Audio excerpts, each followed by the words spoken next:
अस्सलाम वालेकुम वरहमतुल्लाहि वबरकातुहू। दोस्तों, अगर आपने जानवर रखे हुए हैं तो एक थोड़ा सा ख्याल करना है कि यार जानवरों पे रहम करें।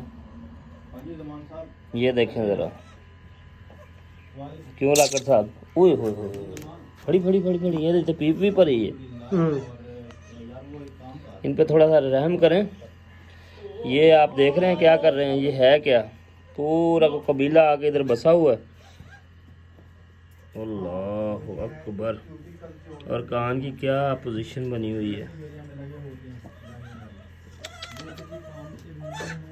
एक जो मादा एक बार में बच्चे देती है वो हज़ारों की तादाद में देती है। चिचड़ा की जी मादी होंगी है ना, हज़ारों बच्चे देती है। देती कहाँ है जी, ये ऐसी जगहों पे देती है, ऐसी जगहों पे।